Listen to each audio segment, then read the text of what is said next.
Buenas tardes chicos, ¿qué tal estáis? Bueno, espero que poco a poco este confinamiento lo esté llevando un poquito mejor y sobre todo que nos dejen salir y tomar un poco de el aire poco a poco, ¿vale?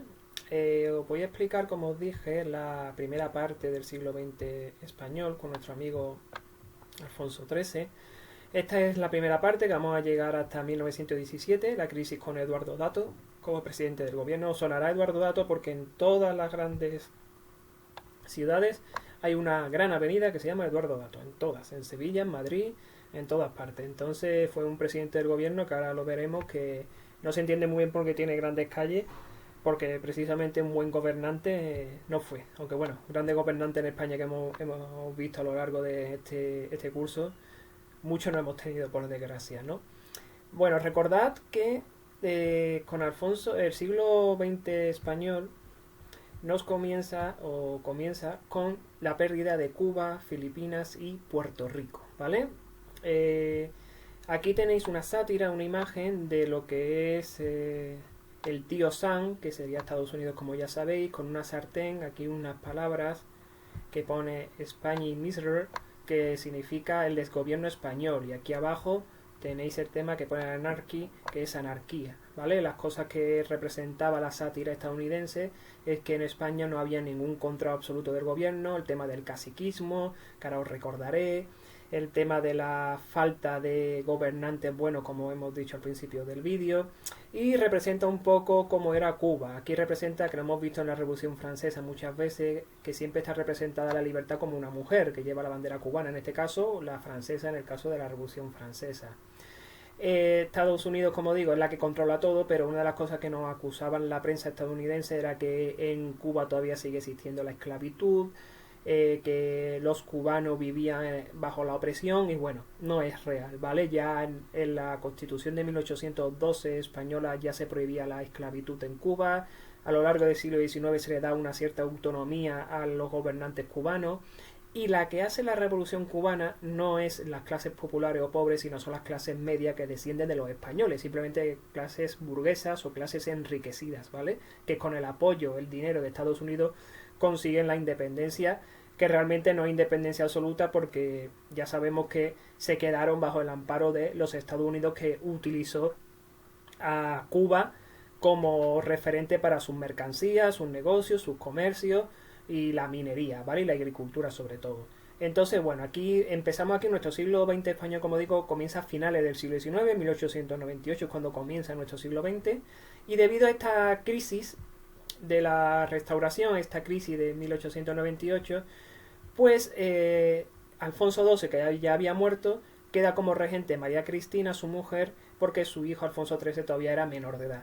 ¿Qué hacen los españoles más adelante? En concreto, en 1912, como lo tengo puesto aquí, en 1912. Pues lo que hacen, después de la crisis que desata este desastre del 98, que también os lo tengo puesto aquí, lo que hacen es que convierten al rey Alfonso XIII con 16 años en el nuevo rey de España, ¿vale? Aquí tenéis una foto de Alfonso XIII con 16 años. Adelantan la mayoría de edad para el rey para que pueda ser coronado y así tener a un hombre, porque recordar siempre, las mujeres de Fernando VII, y con su famosa ley sálica, la pragmática sanción, todo eso que ya vimos, las mujeres pueden gobernar en España, pero realmente son los hombres los que heredan siempre, ¿vale? De hecho, actualmente, si mañana Felipe VI tuviera un tercer hijo, pues bien, y fuera varón, las infantas Sofía y... ¿cómo se llama la otra? Sofía y Leonor, que no me acordaba ahora mismo de la otra, Leonor y Sofía, que son las infantas que van a heredar la corona. Si tuviera un hermano pequeño, heredaría la corona. ¿Por qué? Porque hereda siempre el varón mayor, ¿vale? Siempre eso también está en la Constitución actual. Entonces, pues bueno, no querían que fuera la regenta María Cristina quien gobernara.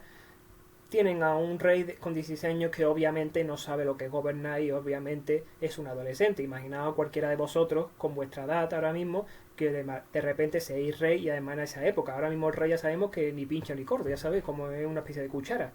No pinta nada por la Constitución, pero en aquella época obviamente el rey sí intervenía en los asuntos del Estado. Pues bien, está el rey y una de las cosas que hace primero el rey es que sigue lo que se llama el turnismo político, sigue lo que se llamó el caciquismo.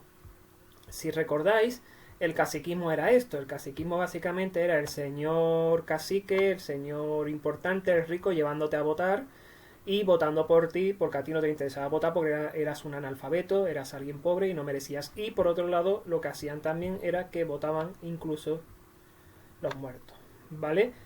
Y aquí tenéis una viñeta, una gracieta que hacen, que es algo que lo que dice en forma de mome, dice, no hombre, no, aún no, hasta el día 16, es decir, que el voto tiene que esperar, ¿vale? Es un poco el caciquismo. También la otra manera que tenía, aquí tenéis un poco representado a Sancho Panza como el Quijote, ¿vale? Representado aquí el señor marqués, el señor conde, el cacique, que le está diciendo básicamente es que si me votas a mí te doy el oro y el moro, y le dice el señor del pueblo, yo con el oro tengo bastante, que lo que está diciendo es que yo quiero el dinero y a mí me digo a quién votar porque me van a robar igual. Una de las cosas que decía la población española en esta época es que da igual quién te gobernara, da igual que te gobernaran los conservadores, que te gobernaran los liberales, da exactamente igual porque tanto unos como otros van a hacer exactamente lo mismo, nada. ¿Vale? Conservadores y liberales en esta época, para que lo trasladéis, ya sabéis que me gusta compararos con partidos políticos actuales, para que tengáis una idea a qué ideología nos referimos. Los conservadores serían el Partido Popular y los liberales no serían el PSOE, ¿vale? Porque veremos después cuando surge el PSOE. Esto a lo que llamamos liberales sería hoy un plan como Ciudadanos. Es decir, que los que se alternaban en el poder no eran como actualmente puede ser PP y PSOE, ¿vale? Con coaliciones o con algún tipo de reparto de poder con otros partidos, pero más o menos de su ideología, sino eran partidos de lo que hoy podemos llamar del espectro de la derecha, como son Partido Popular y Ciudadanos, ¿vale? Y se alternaba entre ellos. Entonces, claro, ¿qué significa esto? Que la sociedad era muy conservadora, la política era muy conservadora y los políticos eran muy conservadores. Por eso aquí os pongo lo de hacer un programa de reformas, que lo va a hacer este señor de aquí, que es Maura, es el que lo va a hacer. Claro, esas reformas realmente no se llevaron a cabo o no pudieron profundizar como necesitaba la sociedad. ¿Por qué? Primero porque la sociedad española era bastante analfabeta, como digo, era muy pobre y no confiaba absolutamente nada, pero absolutamente nada en los políticos, sobre todo en unos políticos muy conservadores.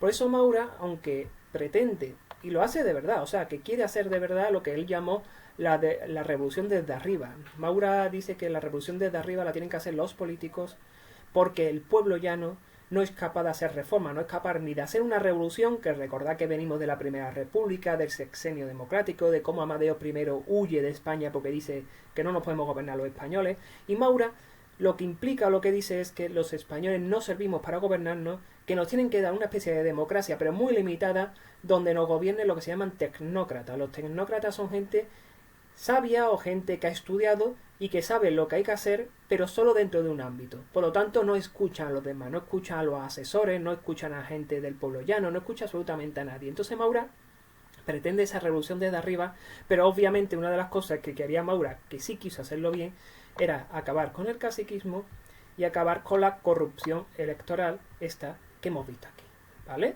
Que hemos visto aquí y aquí, ¿vale? Bien. Con Alfonso XIII, con 16 años, pues dijo que vale, que a él le parecía estupendo, que le parecía muy bien y todo eso. ¿Cómo terminó todas estas buenas intenciones del amigo Maura? Obviamente en un fracaso estrepitoso.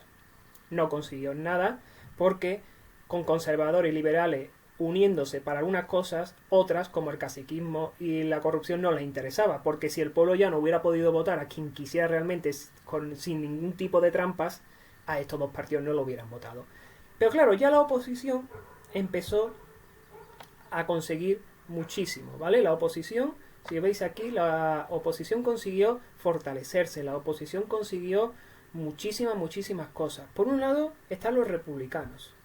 Los republicanos, que aunque fracasó la Primera República, recordad que tan solo 11 meses duró la Primera República y fracasó totalmente por el tema de los federalistas y los unitarios, los que querían una federación, los cantones, que os expliqué que Cartagena quería independizarse de Murcia, que incluso Utrera quería independizarse de Sevilla.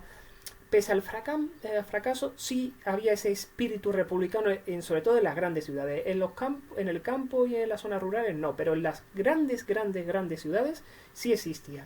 Y por eso se crean dos partidos que van a ser muy importantes más adelante, que veremos cuando se proclame la Segunda República, que son la Unión Republicana y el Partido Radical, ¿vale? El Partido Radical, aunque suene radical hoy en día como algo extremo, algo ultra, algo muy extremista, no, el Partido Radical en esta época era una referencia a la filosofía, porque lo de radical viene de la filosofía griega, que significa ir a la raíz del problema. Entonces, claro, el Partido Radical era un partido un poco de intelectuales, de catedráticos, de universitarios, filósofos, economistas, gente del derecho, gente de partidos de profesiones liberales, como puede ser el periodismo, que buscaban ir a la raíz del problema.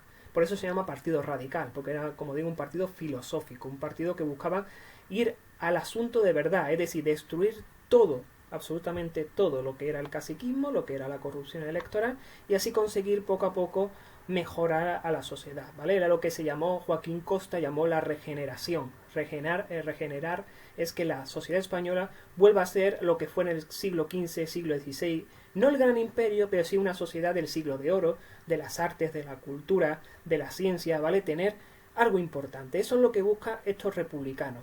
Pero también, por otra parte, tenemos un problema, y es que empiezan a surgir los grupos nacionalistas. Grupos nacionalistas como cuál? El PNV y la Esquerra Republicana. Os sonará esos partidos, porque esos partidos siguen existiendo hoy en día en España, como ya sabéis, y además tienen bastante influencia en el Congreso, porque son los que apoyan al actual gobierno de coalición de Podemos y PSOE. Pues esos partidos existen desde esta época y empiezan a ganar muchísimo poder por culpa de este caciquismo, y porque en sus regiones respectivas, PNV en el País Vasco y Esquerra de Cataluña, en Barcelona sobre todo, empiezan a crear un sistema diferente, distinto, ¿vale? De no considerarse que quieren pertenecer a esa España corrupta y cacique. Entonces también tenemos ese problema por un lado. Y sobre todo empieza a surgir una izquierda ya de verdad, una izquierda a la izquierda de todo lo que son estos movimientos conservadores y liberales. Será, por supuesto, el PSOE y su sindicato, que os sonará también UGT, que significa Unión General de Trabajadores. PSOE significa Partido Socialista Obrero Español. Importante esto, ¿vale? Porque por mucho que ahora se pueda pensar que ha perdido todo lo que es la O, ¿vale? Pero en su origen, que aquí os lo he puesto aquí, que la habréis podido ver antes, este es Pablo Iglesias. Como veis, no tiene coleta, ¿vale? Como veis, no tiene coleta. El Pablo Iglesias que conocemos hoy en día de la coleta, el actual vicepresidente del gobierno, obviamente no tiene nada que ver con el Pablo Iglesias que yo estoy hablando. El que fundó el PSOE, partido, recordad, socialista por un lado, obrero por el otro y español por el otro, es decir, eran españoles al conjunto de españoles, pero los españoles obreros, los españoles del pueblo llano, los españoles de la minería, de la agricultura, de la ganadería, de la industria, los trabajadores, ¿vale? Era el proletariado, ese es el origen del PSOE.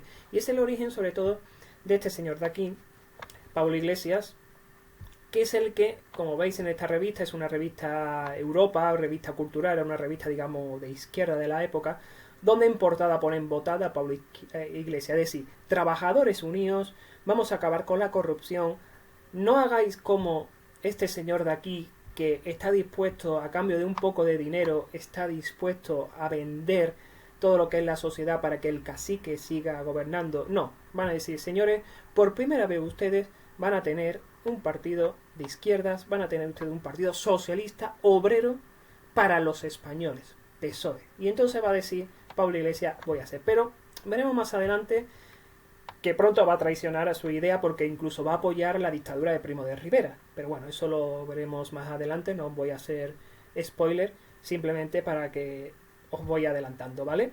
Y UGT igual, ¿vale? Para que tengáis idea de cómo tenía la presencia de los sindicatos, que sobre todo eran los que estaban en la industria, los que estaban en el campo, tenían mucha fuerza. Pero tenéis que tener en cuenta que también existen estos, los anarquistas. Recordad que hablamos que la diferencia entre los marxistas y los anarquistas es que los anarquistas no quieren ningún tipo de Estado, ni siquiera la dictadura del proletariado esa que hablaba Karl Marx, sino los anarquistas quieren destruir cualquier tipo de jerarquía, cualquier tipo de Estado. Bien, ¿cómo son los anarquistas en España? Los anarquistas en España van a estar sobre todo enfocados aquí, a este sindicato de aquí, que es la CNT, el Comité Nacional de Trabajadores, va a estar enfocado al sindicalismo y sobre todo va a estar muy muy arraigado en Andalucía. Andalucía va a ser la zona de España donde más arraigo va a tener el anarquismo, y lo veremos en la Segunda República con los problemas que va a ocasionar eso. El sindicalismo de la UGT va a estar muy muy integrado en Madrid, por supuesto, País Vasco y Asturias, zonas mineras, eso es importante que lo sepáis, las minas, porque también lo veremos cuando la Segunda República. Comisiones Obreras, que es el partido, ese es el sindicato, digamos, del Partido Comunista Español, ¿vale? Comisiones Obreras del Partido Comunista. Comisiones Obreras va a estar más centrada sobre todo en Barcelona, la zona de Valencia, la zona levantina, pero en Andalucía, la zona de también un poquito de Extremadura, van a vencer sobre todo los anarquistas, ¿vale? Y en concreto dentro de los anarquistas, que también está muy fraccionado, como os pongo, la CNT, ¿vale? Que eso para que tengáis un poco de idea. Pero, digamos lo que en el día de hoy lo que más importante vamos a ver va a ser esto. Vamos a ver la Semana Trágica de Barcelona. ¿Qué fue la Semana Trágica de Barcelona? Recordad que yo os puse en el trabajo ese que tenéis que hacer. Aquí tenéis el primer comité de la UGT, ¿vale? Que se me olvidó decirlo antes. Esta es una foto original de la época, y si observáis algo curioso es que hay un niño.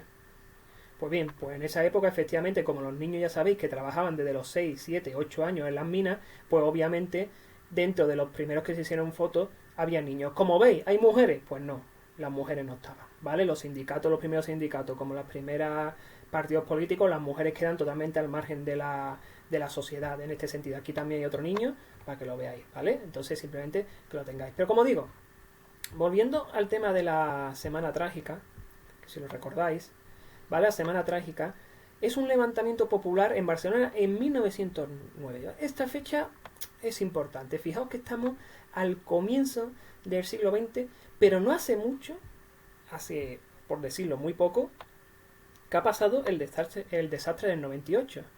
Fijaos lo poco que ha pasado en cuanto a tiempo, en cuanto a años, y sin embargo, fijaos todo lo que hemos visto hasta ahora, ¿vale? Todo esto.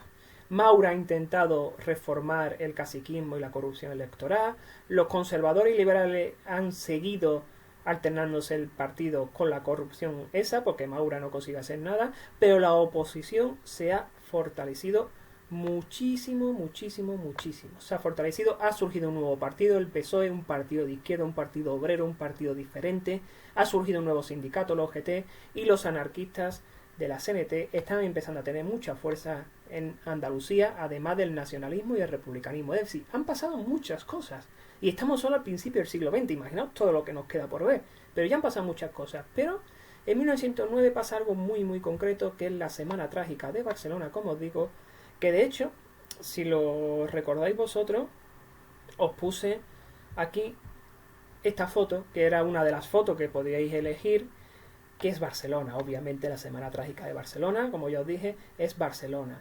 Es en concreto la foto, está enfocada en muchos barrios, pero todo este barrio en la zona de Sarriá, que os sonará por el tema del Español, los que os gusta el fútbol, del Español Club de Fútbol y demás, para que tengáis una idea, alguna curiosidad simplemente a los que os gusta el fútbol, que aquí tenéis el escudo del Barcelona y demás. No sé si sabéis, pero el origen de los dos clubes es que el Barcelona lo fundó un suizo, y la mayoría, más de la mitad de sus primeros 12 jugadores que jugaron, porque al principio lo fundaron 12 jugadores, eran extranjeros, eran alemanes, ingleses, eran extranjeros. Entonces el Español se llama así porque lo funda unos años después los universitarios catalanes de Barcelona, de la Universidad de Barcelona, lo fundan como el equipo español de Barcelona. Es decir, el Barcelona Club de Fútbol se considera como un equipo extranjero dentro de Barcelona, y el equipo español de Barcelona es surge. ¿Por qué os cuento esto? Porque, como os digo, en la foto que os puse,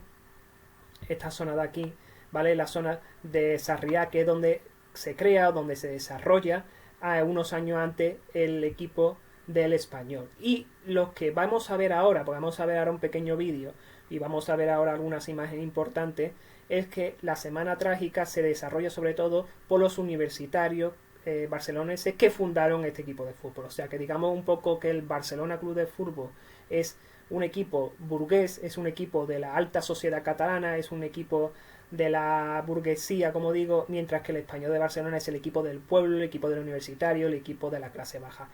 Digo esto porque el levantamiento de Barcelona en 1909 se produce por una cosa muy en concreta.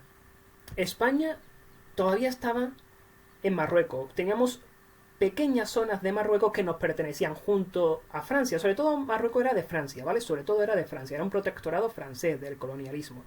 Pero nosotros teníamos, a través de unos acuerdos de Algeciras, tenemos algunas partes como el Rif, cerca de Ceuta y Melilla, que también nos pertenecía. Pues bien, obviamente Marruecos está ya luchando por su independencia y España se ve obligada, en algunas zonas concretas donde hay minas, a mandar soldados. ¿Qué ocurre? Que la guerra la perdemos. Vamos, o la estamos perdiendo, mejor dicho. La estamos perdiendo poco a poco. Vamos a tardar muchos años en perderla, ¿eh? Muchos años. Y vamos a sufrir muchísimas muertes.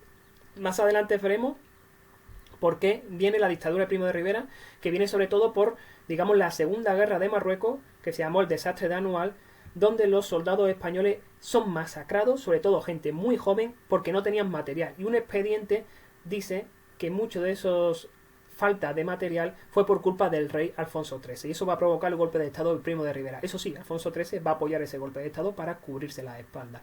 Pero bueno, no adelantemos acontecimientos. La primera guerra de Marruecos, por decirlo de algún modo, obliga a reclutar a muchísimos soldados. Pero tiene trampa. Esto siempre en España sabemos que tiene trampa. Todo absolutamente tiene trampa. ¿Cuál es la trampa en este caso? ¿Qué tiene? Que si tú pagabas 1.500 pesetas de la época, 1.500 pesetas de la época, te podías librar. Obviamente, 1.500 pesetas de la época es como hoy en día 9 euros, ¿no? Y dices tú, bueno, 9 euros lo tenemos todo, incluso le doy 10 euros y la propina.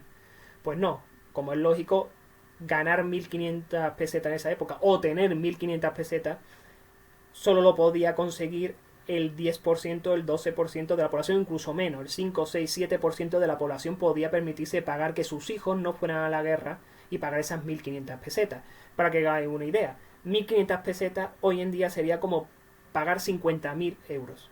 ¿Quién de vosotros tiene ahora mismo 50.000 euros para pagar para que su hijo no vaya, o su padre, o su hermano no vaya a la guerra?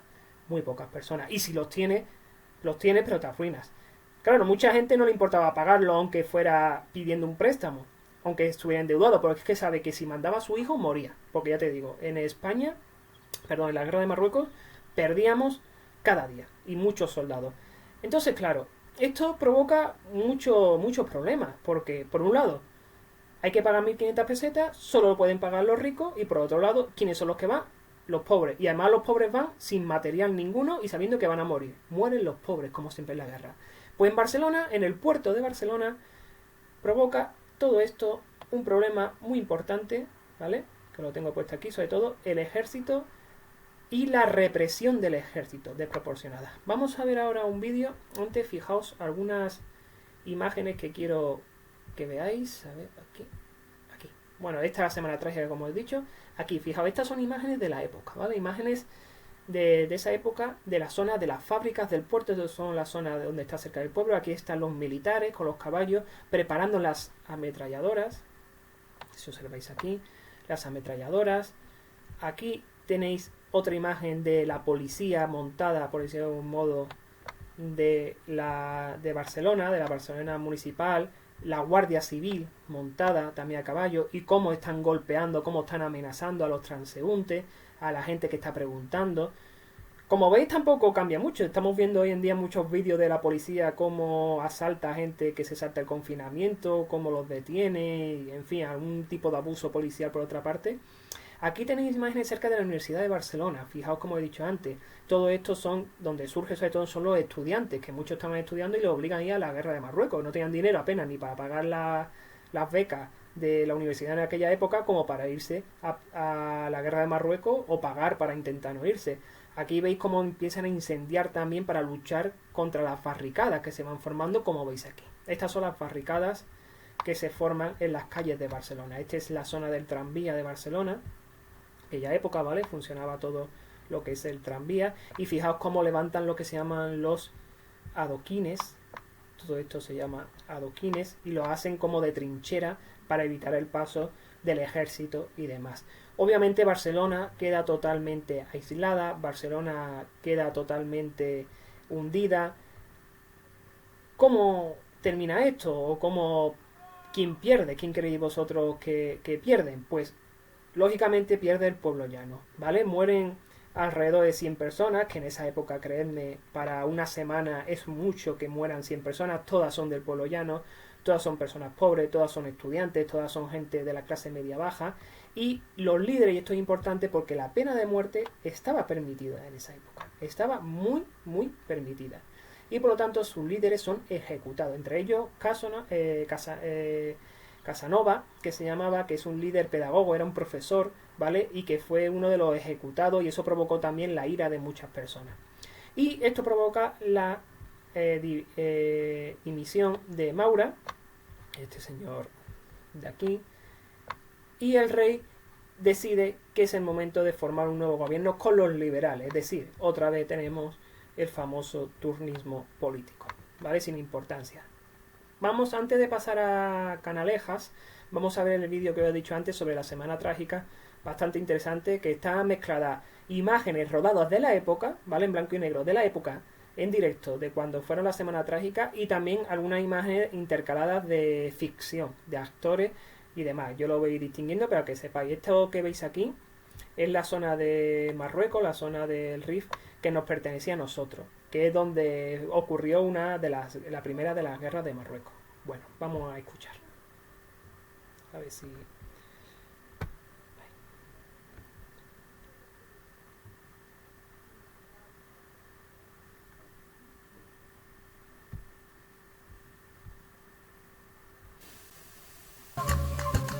Ceuta, Melilla y otras pequeñas plazas en el norte de África son lo único que ya le queda a España de su pasado colonial.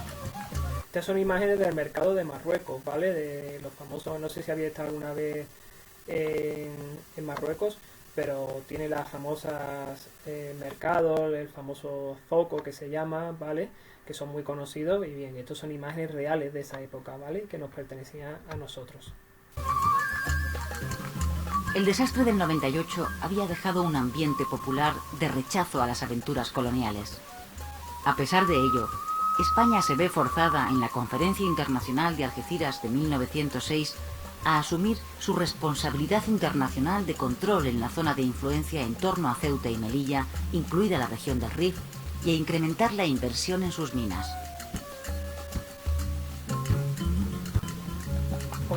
Como he dicho, estos son la conferencia de Algeciras que he comentado antes, que obliga a España a intervenir, obliga sobre todo a invertir las inversiones en las minas para que la gente de allí pueda trabajar también. Y estos son soldados españoles a los que le obligan a ir, ¿vale? Y a montar la artillería para protegerse también, porque ya ahí empieza a haber sublevaciones de muchas personas que quieren la independencia, pero están obligados a ir, como digo, para proteger las minas y también para invertir. Entonces protegen también, digamos, a los empresarios. A comienzos de julio de 1909, las tribus rifeñas, que llevan varios meses hostigando a los mineros españoles, matan a varios de ellos. El gobierno de Maura moviliza entonces a 20.000 reservistas para tomar represalias contra los insurgentes.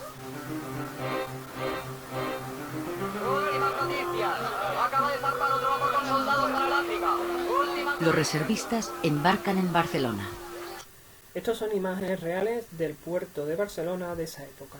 La movilización de más de 20.000, ojo, 20.000 reservistas. Los reservistas son personas que ya han cumplido su obligación con el ejército. Recordad que en esa época el servicio militar era obligatorio y que ya se supone que podían estar en sus casas estudiando con su familia. Muchos ya tenían hijos incluso muy criados o tenían varios hijos, y ahora les obligan de repente a volver, no solo a ellos sino también a sus propios hijos. Es decir, muchos padres tenían que ir a la guerra con sus hijos que a lo mejor tenían 15, 16, 17 años, que ya les obligaban a ir a la guerra, y si se querían librar tenían que pagar, como digo, para él y para su hijo 100.000 euros de la época.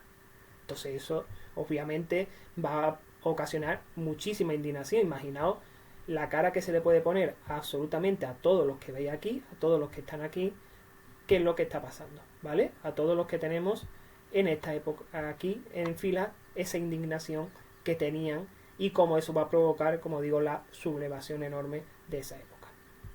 Son soldados que ya han hecho el servicio militar al no haber podido pagar las 1.500 pesetas necesarias para librarse. Muchos de ellos son ya padres de familia. Su movilización provoca la protesta espontánea de... Fijaos, esto es un soldado, como digo, son imágenes reales, ¿vale? De esta época.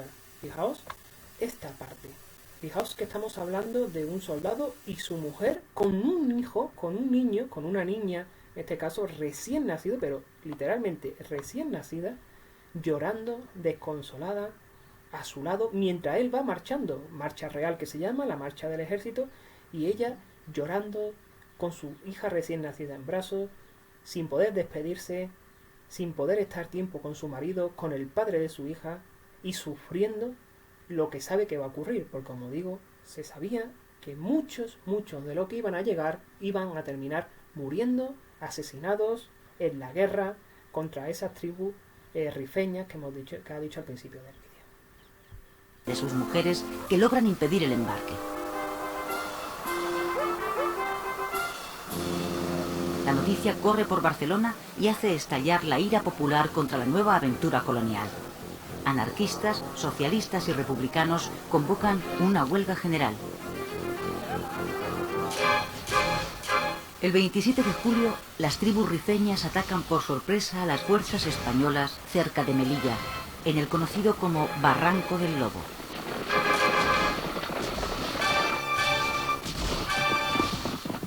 En la emboscada mueren 1000 soldados y varios oficiales. Fijaos que os llamará la atención que habréis visto a algunos aquí montados a caballo y sobre todo cayéndose. Tened en cuenta que estamos estamos en la zona donde hay una desembocadura enorme, donde hay muchísima altitud, y entonces claro, muchos de estos realmente no sabían ni montar a caballo, es decir, le enseñaron a montar a caballo justo cuando llegaron, y a lo mejor llevaban tan solo 5 minutos montar a caballo. Obviamente se van a caer, no van a saber manejar la situación y están huyendo. ¿Por qué? Porque la atacan por sorpresa, no tienen, como digo, armas, no tienen munición, no están preparados, porque no están preparados para la guerra, y entonces un ejército enorme de tribus rifeñas los van a matar, los van a asesinar y tienen que huir rápidamente. Muchos mueren incluso arrastrados por los caballos de otros compañeros. Son los escolapios de San Pablo. Los han incendiado. ¿Cómo?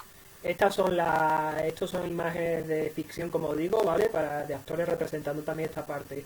Dice, como podéis observar, estas personas son del pueblo llano. Venga, que alguien me lo diga. No, obviamente no son del pueblo llano, estos son burgueses. Como veis, están asustados de los balcones viendo los incendios. Esta gente se iban a poder permitir pagar esas 1500 pesetas, esos 50.000 euros de la época para no ir a la guerra o que sus hijos no vayan a la guerra. Podían permitirse eso y más. Entonces, claro, están asustados de que después les toque a ellos. Por eso ha dicho antes de que la huelga general está convocada por republicanos, socialistas y anarquistas. Es decir, se unen todos simplemente en apoyo a quién, a los obreros.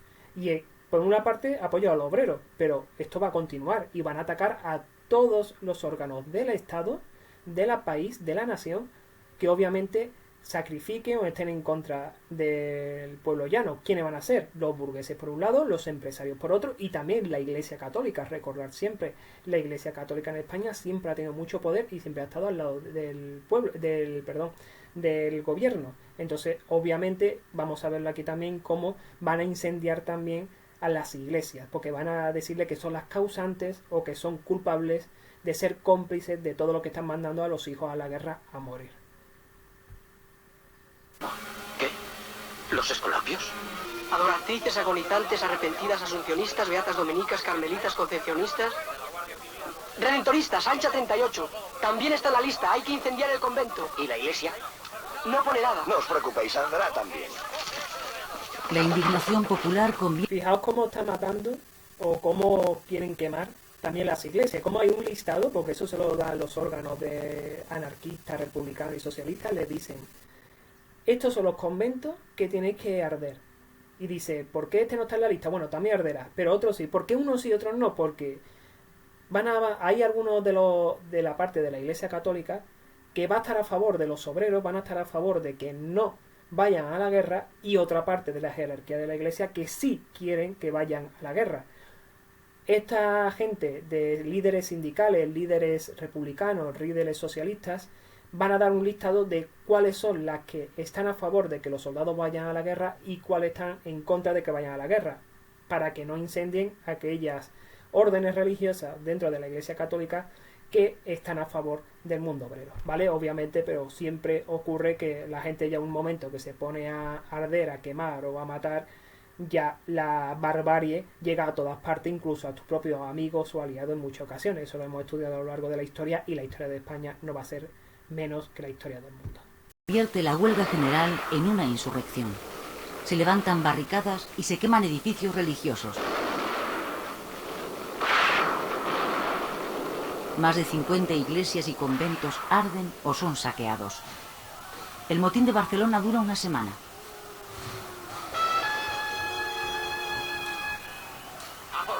¡Vamos! El gobierno de Maura declara el estado de guerra en la ciudad y ordena al ejército sofocar la revuelta.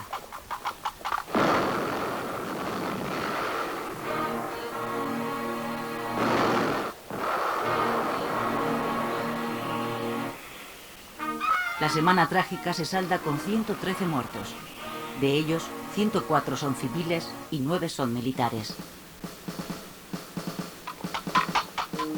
Una vez sofocado el motín, se producen 2000 detenidos. 5 son condenados a muerte por los tribunales militares. Entre ellos está el pedagogo anarquista Ferrer y Guardia, al que el gobierno elige como cabeza de turco y acusa de haber inducido a la rebelión. Este Ferrer Guardia es otro pedagogo importante, como el que os dije al principio, ¿vale? Casanova, que también es un pedagogo importante catalán, que también es asesinado. Pero este Ferrer Guardia, digamos que también es uno de los más importantes y es alguien que va a ser muy representado en el futuro, más adelante, actualmente incluso por el nacionalismo catalán. También lo van a representar como alguien suyo, como alguien de líderes de los primeros nacionalistas.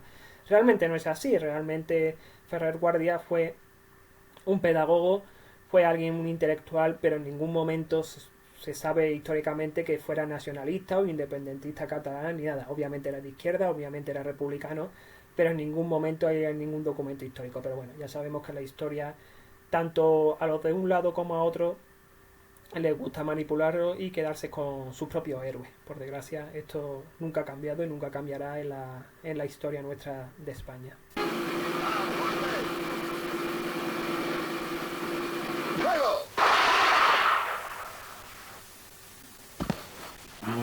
Tras el fusilamiento de Ferrer, la izquierda europea y americana, que le considera un mártir del pensamiento libre, organiza una intensa campaña de protesta internacional contra el gobierno español.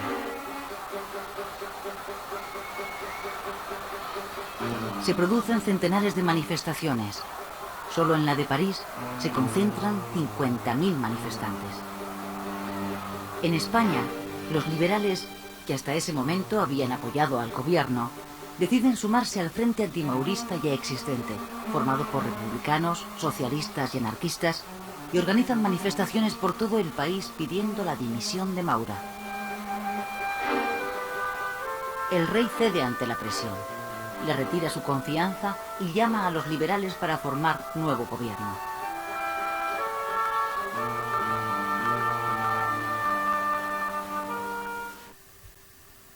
Bueno, si habéis observado, ¿vale? Otra de las muchas cosas que piden es que se acabe la pena de muerte, ¿vale? Que lo vemos en el vídeo al final, aparece también abajo la pena de muerte, una de las cosas que piden. Por desgracia eso no va a desaparecer o va a ir desapareciendo y apareciendo, sobre todo en la dictadura de Franco, que veremos más adelante.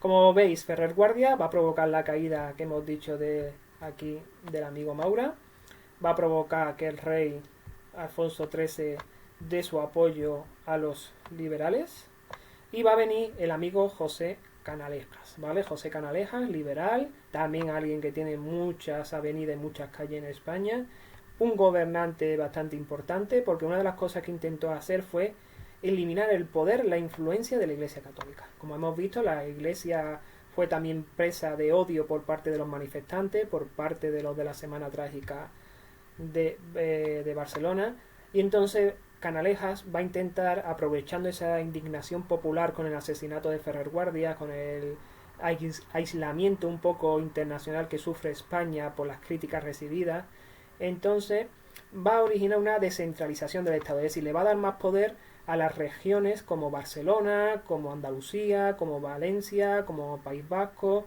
le va a dar más poder para que no todo se decida desde Madrid, sino que cada región decida algunas cosas suyas que estén en su cercanía y al mismo tiempo como también veis aquí, que la Iglesia Católica pierda absolutamente poder, o por lo menos un poquito de poder, ¿vale? Por lo menos un poquito.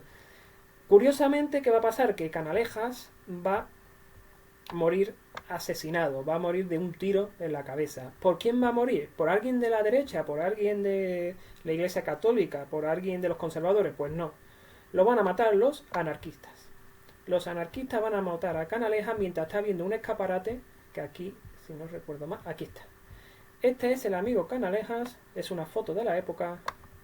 Aquí tenéis al amigo Canalejas muerto de un disparo de un anarquista mientras estaba viendo uno de los escaparates que tenéis aquí, en la calle, aquí. ¿Vale? Estaba viendo y le pegan un tiro, entonces pues allí llega y como veis los niños y todo en esa época, como no existía televisión ni videojuegos ni nada, pues en esa época ver algo de muerte era simplemente asistir a un cuerpo presente, en este caso Canalejas, y además si era el presidente del gobierno, pues la gente se iba a mirar como el que va a ver un partido de fútbol. Pues en esa época se fueron a ver a Canalejas muerto. Entonces aquí tenéis la foto por un anarquista. Curiosamente, Canalejas fue el único presidente del gobierno que ha intentado cambiar un poco las cosas en esta época, que ha intentado quitar el poder a la Iglesia Católica, que ha intentado quitar el poder a los conservadores, a la burguesía, que ha intentado dar un poco de poder también a zonas fuera de Madrid. Pues bien, ¿quién se lo carga? Pues alguien de la izquierda, los anarquistas. En fin, a España siempre nos ha gustado una cosa que veremos sobre todo en la Guerra Civil Española y en la Segunda República. Una de las cosas que veremos es que España siempre la han llamado la hija de Caín. Ya sabéis lo de Caín y Abel, que Caín es el que mata a Abel, y entonces siempre se dice que una persona es cainista. Cuando una persona es cainista es que una persona no malvada, sino que le gusta destruir a gente de su propia familia o a gente cercana. Entonces siempre se ha dicho que España es un país cainista, es un país que le gusta destruirse a sí misma, destruir a sus propios amigos y destruirnos nosotros, no llegar a acuerdos, no llegar a apoyo. Si veis hoy en día la política como está, pues veis que no ha cambiado mucho las cosas. Bueno, muere el amigo Canalejas, como digo, asesinado por los anarquistas en 1912, por un anarquista, mientras está viendo una tienda, el escaparate de una tienda, y llega este señor de aquí, que es Eduardo Dato, que como os pongo aquí, Eduardo Dato, eso de ser liberal, conservador, a él le da igual, y vuelve otra vez a la parte de Maura y ejerce un poder de forma autoritaria. Sabéis que autoritaria significa dictatorial. No llega a lo mejor un dictador, pero sí las leyes pues no le hace caso al Parlamento, hace con el rey lo que quiere, deshace lo que quiere, y entonces esto va a originar, como es lógico y normal, un movimiento de protesta, ¿vale? También como pasó con el amigo Maura, ¿vale? También va a generar protestas. Van a volver otra vez la oposición a tener mucho poder. Aquí ya los sindicatos que vimos antes de UGT y CNT, anarquistas, y los del PSOE, UGT y los anarquistas de la CNT, van a tener mucho apoyo social, pero muchísimo. Van a provocar una huelga general, ojo a esto, fijaos la palabrita que os pongo aquí, una huelga general revolucionaria, ¿vale? Revolucionaria, porque van a querer derrocar al gobierno. ¿Qué significa derrocar? Destruir, acabar, fin del gobierno.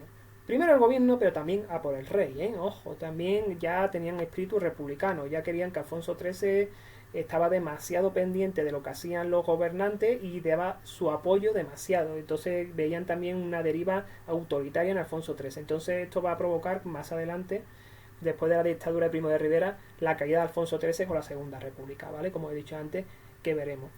Todo esto además está influido por algo muy importante, que es esto de aquí. Fijaos cómo se llama este epígrafe. La crisis de 1917. ¿Qué ocurre en 1917? Recordad, lo que ocurre es la revolución de 1917. La revolución bolchevique, la revolución rusa, la revolución comunista en Rusia, ¿vale? Que va a provocar obviamente que absolutamente todos estos partidos, sobre todo estos de la oposición, republicanos, socialistas, sindicatos, anarquistas, sientan que por primera vez el pueblo llano, que por primera vez los obreros van a poder decidir su propio futuro sin que nadie les diga lo contrario. Entonces lo vamos a dejar aquí en la crisis de 1917, vamos a dejarlo en la revolución rusa de 1917, en el descontento que mostraban muchas zonas, ¿vale? Muchísimas zonas, porque más adelante veremos también algo que influye mucho aquí, que es la Primera Guerra Mundial. Recordad, estamos en 1917, en España no hay guerra. En España tampoco interviene oficialmente en la Primera Guerra Mundial. España se puede ver beneficiada por poder dar alimentos, dinero, apoyo a las dos partes y recibía a cambio algo de fortuna. Pero no lo va a aprovechar España porque no teníamos una industria fuerte, no teníamos un comercio fuerte y lo vamos a desaprovechar. Y además venimos, como digo, de una crisis política muy muy importante. Y otra cosa importante también que habréis escuchado mucho estos días, la famosa gripe española. ¿Os suena lo de la gripe española ahora con la pandemia? Bueno, pues explicaremos el próximo día que la gripe española se llama española simplemente porque España fue el único país que hablaba de ello. La gripe española no surge en España, no es culpa nuestra. Surge en Estados Unidos, pero también por la Primera Guerra Mundial y por las trincheras donde los soldados estaban unos junto a otros, mucha gente moría. Lo que pasa es que nadie quería hablar de ello porque eso iba a provocar que los soldados bajaran la guardia. Entonces España se llamó gripe española porque España fue la única que informaba y la única que decía lo que estaba pasando. Tengáis una idea que la gripe española llegó a matar a 80 millones, ojo, 80 millones de personas, aunque ahora los cálculos dicen que puede llegar a 100 o 120 millones, ojo, entre 80 y 100, 110 millones de personas murieron por lo que se llama la gripe española, que como dijo, surgió en Estados Unidos, no surgió en España, solo que era lo que nos informaba. Pero eso provocó también, ¿qué? Una crisis económica, ya hemos visto hoy en día con la pandemia que viene, ya sabemos que va a venir una crisis económica. Siempre que hay una pandemia, una crisis económica. Si además vivimos en una Primera Guerra Mundial, crisis económica. Es decir, se junta la crisis sanitaria de la gripe española, se junta la crisis económica de después de la Primera Guerra Mundial, que ya sabemos que en Europa trajo los fascismos, y se junta la crisis política en España con el asesinato de líderes políticos como el de José Canalejas y las derivas autoritarias de Eduardo Dato y sobre todo que todavía seguíamos viviendo el tema de la Semana Trágica de Barcelona. ¿Vale? Pues bueno, lo terminamos aquí y ya el próximo día vamos a avanzar con la segunda parte del siglo XX español. Así que nada, un abrazo y espero que estéis todos bien.